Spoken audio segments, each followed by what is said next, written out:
Imagine standing on the banks of two mighty rivers, the Tigris and the Euphrates. The sun rises over endless fertile land where water gives life to the earth. In the distance, a city begins to emerge. Not a myth, but one of humanity's first great creations. This is Uruk, built from clay, belief, and human ambition. But how did a land of rivers and mud become the beginning of civilization?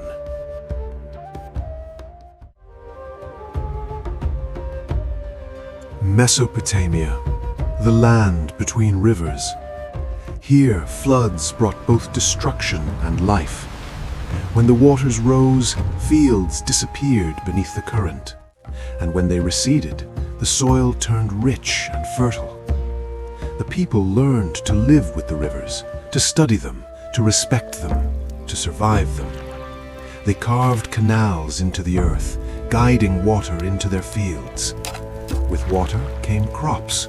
With crops came surplus. And with surplus came the first true settlements. Villages grew beside the rivers, fields stretched across the plains, and the rhythm of life began to follow the flow of water. Control the water, and you control survival. From this fragile balance, a new way of living was born. Mesopotamia was changing. The rivers no longer meant only survival, they meant opportunity. Villages began to grow. Fields expanded, people gathered, and then something new appeared. The first true cities. Uruk, Ur, Lagash.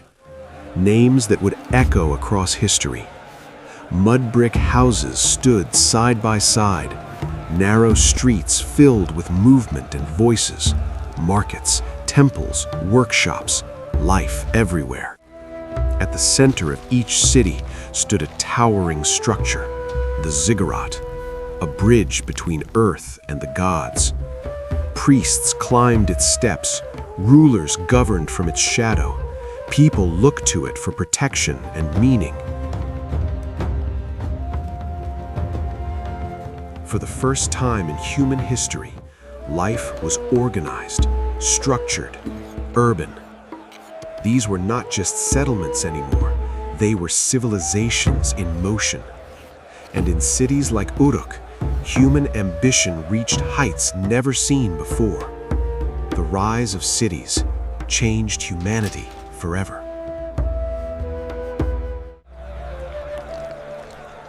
Humanity had entered a new age, an age of ideas. In the cities of Sumer, people were no longer just surviving, they were creating. They pressed reeds into clay, and the first writing was born. Cuneiform marks began to record life, trade, laws, stories, and memory itself. Knowledge could now travel beyond a single voice, beyond a single lifetime. The wheel appeared, simple in form, revolutionary in power. Goods moved faster, trade expanded, connections grew between distant lands. Craftsmen shaped metal, stone, and clay, turning skill into innovation. Seals marked identity, records built trust, order replaced chaos. For the first time, civilization could organize itself economically, socially, politically. From writing to wheels to systems of order, the Sumerians did more than live. They changed the direction of human history. In the cities of Sumer, stories were more than entertainment. They were memory, meaning, identity. And among all the legends, one name rose above the rest: Gilgamesh.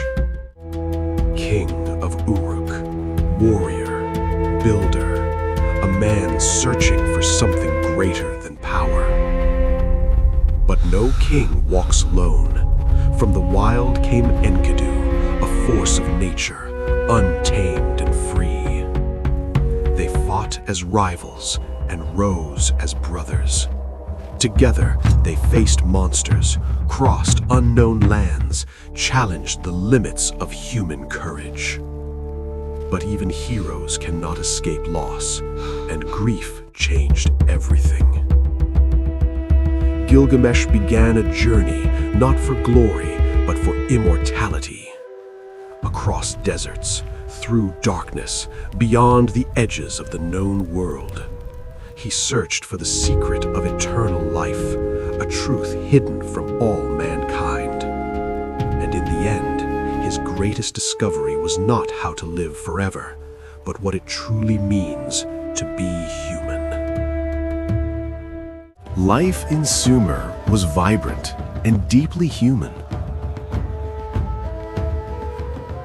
Farmers harvested barley and dates, feeding growing cities.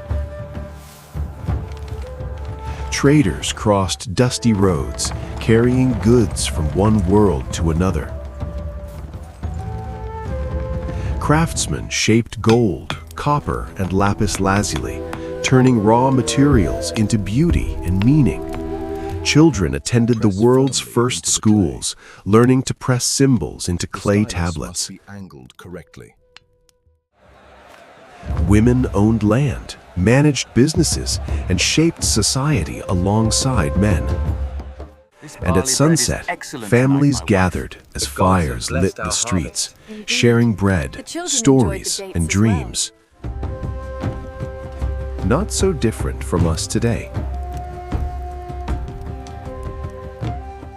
Civilizations rise, and civilizations fade. But some leave behind more than ruins. They leave ideas. In the land between the rivers, humanity learned to write, to build, to organize, to dream beyond survival. The Sumerians did not know it, but they were shaping the future. Every book, every law, every city street carries a trace of their world. The first schools, the first records, the first cities. Not perfect, not eternal, but transformative. Their voices were pressed into clay, and somehow they still speak. In the way we live, in the way we build, in the way we remember. Civilization did not begin with us. It began long ago in Sumer, and its story is still being written.